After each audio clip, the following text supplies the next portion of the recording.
আপনি কি কখনো এমন সম্পর্কে ছিলেন যেখানে মনে হয়েছে এই মানুষটা আপনাকে খুব ভালোবাসে, কিন্তু একই সাথে আপনার নিঃশ্বাস নেওয়াটাও যেন তার অনুমতির উপর নির্ভর করছে? আপনি বুঝতে পারছেন না এটা আদৌ ভালোবাসা নাকি খুব সূক্ষ্মভাবে করা নিয়ন্ত্রণ। কারণ সে আপনাকে আঘাত করে না সরাসরি, বরং ভালোবাসার নামেই সবকিছু করে। মনোবিজ্ঞান বলছে এই জায়গাটাতেই সবচেয়ে বেশি মানুষ বিভ্রান্ত হয়। ভালোবাসার নিয়ন্ত্রণ দেখতে অনেক সময় একরকম লাগে, দুটোতেই থাকে যত্ন, উপস্থিতি, আবেগ, কিন্তু ভেতরের উদ্দেশ্য সম্পূর্ণ আলাদা। ভালোবাসা আপনাকে বড় করে আর নিয়ন্ত্রণ আপনাকে ছোট করে, কিন্তু এত ধীরে যে আপনি টেরই পান না।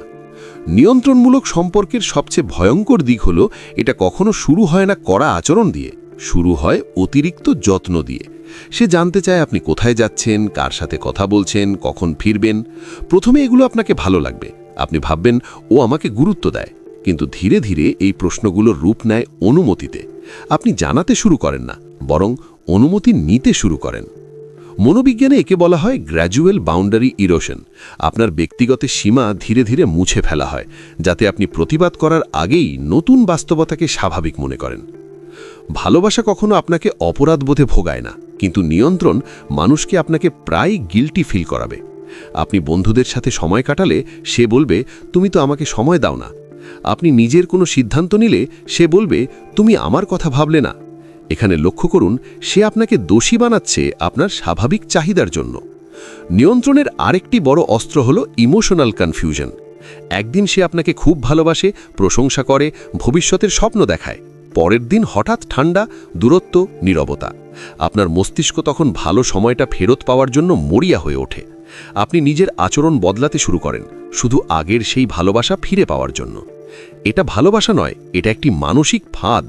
মনোবিজ্ঞানে একে বলা হয় ইন্টারমিটেন্ট রিইনফোর্সমেন্ট, যা মানুষের মস্তিষ্কে গভীর আসক্তি তৈরি করে। ভালোবাসা আপনাকে নিরাপদ অনুভব করায়, আপনি নিজের কথা বলতে পারেন ভয় ছাড়াই। কিন্তু নিয়ন্ত্রণমূলক সম্পর্কে আপনি সব সময় সতর্ক থাকেন, কি বলবেন কি বলবেন না, এই হিসেব মাথায় ঘুরতে থাকে। আপনি নিজেকে সেন্সর করা শুরু করেন। এটি একটি বড় রেড ফ্ল্যাগ।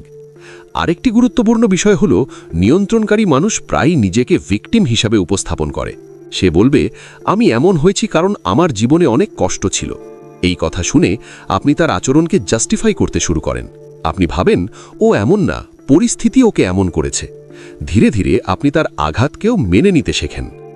ভালোবাসা কখনো আপনার আত্মসম্মান ভাঙে না, কিন্তু নিয়ন্ত্রণ ধীরে ধীরে আপনার আত্মবিশ্বাস কমিয়ে দেয়। আপনি নিজের সিদ্ধান্তে সন্দেহ করতে শুরু করেন। আপনি ভাবেন, আমি হয়তো ঠিক বুঝছি না। এই সেলফ ডাউট তৈরি করাই নিয়ন্ত্রণের সবচেয়ে বড় সাফল্য। নিয়ন্ত্রণকারী মানুষ প্রায়ই আপনাকে অন্যদের থেকে আলাদা করে দেয়। সে সরাসরি বলবে না, ওদের সাথে কথা বলো না, কিন্তু বলবে, ওরা তোমাকে বোঝে না, ওরা তোমার ভালো চায় না। ধীরে ধীরে আপনার পৃথিবী ছোট হয়ে আসে, শুধু তাকে ঘিরে। এখানে একটি গুরুত্বপূর্ণ প্রশ্ন আসে, তাহলে কিভাবে বুঝবেন আপনি ভালোবাসায় আছেন নাকি নিয়ন্ত্রণে? যদি সেই মানুষটি আপনার নাকে সম্মান করে, তাহলে সেটা ভালোবাসা।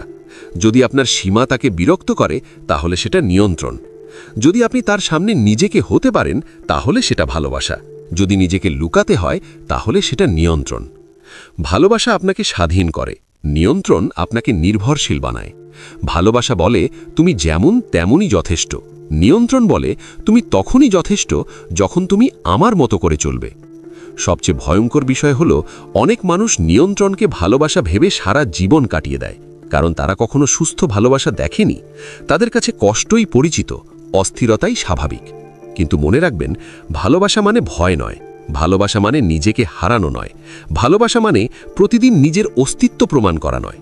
যদি কোনো সম্পর্ক আপনাকে শান্তির বদলে দুশ্চিন্তা দেয়, শক্তির বদলে ক্লান্তি দেয়, তাহলে সেটাকে ভালোবাসা বলার আগে একবার ভাবুন। এই ভিডিওটি আপনাকে কাউকে দোষী প্রমাণ করার জন্য নয়, বরং আপনাকে সচেতন করার জন্য। কারণ সচেতন মানুষকে নিয়ন্ত্রণ করা সবচেয়ে কঠিন। এই ভিডিওটি যদি আপনার মনে কোনো প্রশ্ন জাগিয়ে তোলে, তাহলে লাইক দিন। এমন আরও গভীর মনোবিজ্ঞান ভিত্তিক ভিডিও পেতে এখনই সাবস্ক্রাইব করুন মনোবিজ্ঞান সাইকোলজি চ্যানেলটি।